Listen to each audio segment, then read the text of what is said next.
My favorite part of being a dad is the movies I get to watch. I love sharing my favorite movies with my kids, and when my daughter was 4, we got to watch The Wizard of Oz together. Totally dominated her imagination for months. Her favorite character was Glinda, of course. Gave her a great excuse to wear a sparkly dress and carry a wand. But you watch a movie enough times, and you start to realize how unusual it is. Now, we live today and are raising our children in a kind of children's fantasy, spectacular industrial complex. But The Wizard of Oz stood alone. It did not start that trend. 40 years later was when the trend really caught on, with, interestingly, another movie that featured a metal guy and a furry guy rescuing a girl by dressing up as the enemy's guards. Do you know what I'm talking about? Yeah. Now, there's a big difference between these two movies, a couple of really big differences between The Wizard of Oz and all the movies we watch today. One is there's very little violence in The Wizard of Oz. The monkeys are rather aggressive, as are the apple trees. But I think if The Wizard of Oz were made today, the wizard would say, "Dorothy, you are the savior of Oz that the prophecy foretold. Use your magic slippers to defeat the computer-generated armies of the Wicked Witch." But that's not how it happens. Another thing that's really unique about The Wizard of Oz, to me, is that all of the most heroic and wise and even villainous characters are female. Now, I started to notice this when I actually showed Star Wars to my daughter, which was years later, and the situation was different. At that point, I also had a son. He was only 3 at the time. He was not invited to the screening. He is too young for that. But he was the second child, and the level of supervision had plummeted. So he wandered in,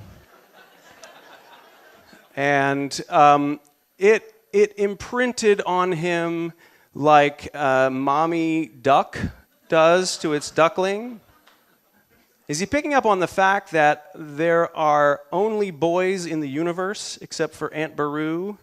And of course, this princess who's really cool, but who kind of waits around through most of the movie so that she can award the hero with a medal and a wink to thank him for saving the universe, which he does by the magic that he was born with.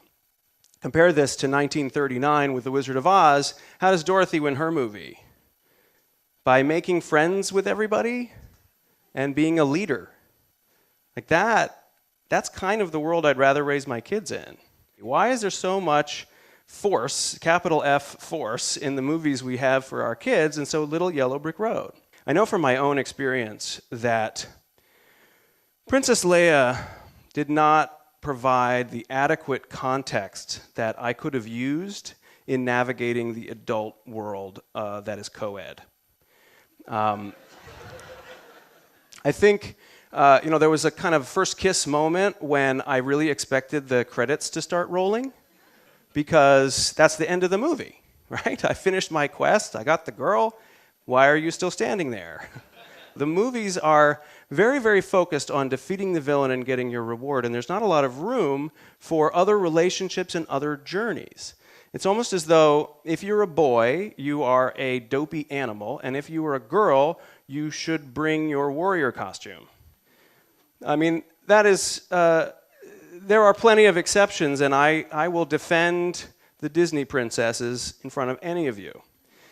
But they do send a message to boys that the boys are not really the target audience. I mean, they are doing a phenomenal job of teaching girls how to defend against the patriarchy, but they are not necessarily showing boys how they're supposed to defend against the patriarchy. There's no models for them. And we also have some terrific women who are writing new stories for our kids. And as three-dimensional and delightful as Hermione and Katniss are, these are still war movies.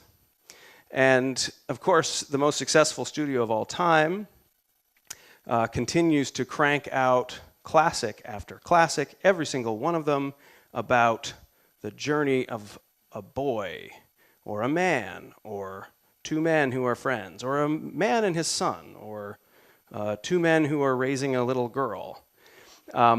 Until as many of you are thinking, this year when they finally came out with Brave. I recommend it to all of you. It's on demand now. Do you remember what the critics said when Brave came out? Oh, I can't believe Pixar made a princess movie. Now, almost none of these movies pass the Bechdel test. Alison Bechdel is a comic book artist, and back in the mid-'80s, she recorded this conversation she'd had with a friend about assessing the movies that they saw. And it's very simple. There's just 3 questions you should ask. Is there more than one character in the movie that is female who has lines? So try to meet that bar. And do these women talk to each other at any point in the movie?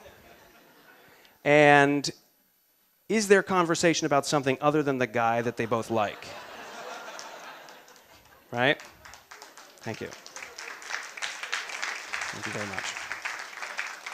2 women who exist and talk to each other about stuff. It does happen. I've seen it. So let's look at the numbers. 2011, the 100 most popular movies. How many of them do you think actually have female protagonists? 11. But there is a number that is greater than this that's going to bring this room down. Last year, the New York Times published a study that the government had done. Here's what it said. 1 out of 5 women in America say that they have been sexually assaulted sometime in their life. Now, I don't think that's the fault of popular entertainment. I don't think kids' movies have anything to do with that. But something is going wrong. And when I hear that statistic, one of the things I think of is that's a lot of sexual assailants. Who are these guys? What are they learning? What are they failing to learn? Are they absorbing the story that a male hero's job is to defeat the villain with violence and then collect their reward, which is a woman who has no friends and doesn't speak? Are we soaking up that story? You know, as a parent with the privilege of raising a daughter, like all of you who are doing the same thing, we find this world and this statistic very alarming, and we want to prepare them. We have tools at our disposal like girl power, and we hope that that will help. But I gotta wonder, is girl power going to protect them if at the same time, actively or passively, we are training our sons to maintain their boy power? And I'm talking mainly to the dads here. I think we have got to show our sons a new definition of manhood. Now, the definition of manhood is already turning upside down. I mean, you've read about how the new economy is changing the roles of caregiver and wage earner. They're throwing it up in the air. So our sons are going to have to find some way of adapting to this, some new relationship with each other. And I think we really have to show them and model for them how a real man is someone who trusts his sisters and respects them and wants to be on their team and stands up against the real bad guys, who are the men who want to abuse the women.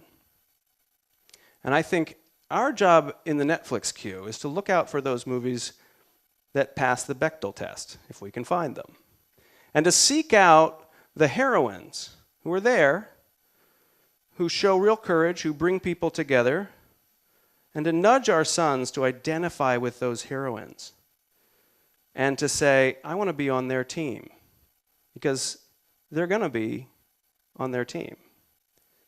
When I asked my daughter who her favorite character was in Star Wars, do you know what she said?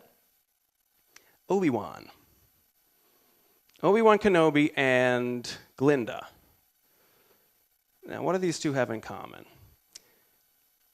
I think these are the 2 people in the movie who know more than anybody else, and they love sharing their knowledge with other people to help them reach their potential.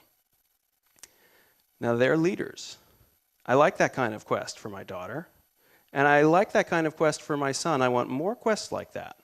I want fewer quests where my son is told, go out and fight it alone, and more quests where he sees that it's his job to join a team. Maybe a team led by women to help other people become better and be better people, like the Wizard of Oz. Thank you.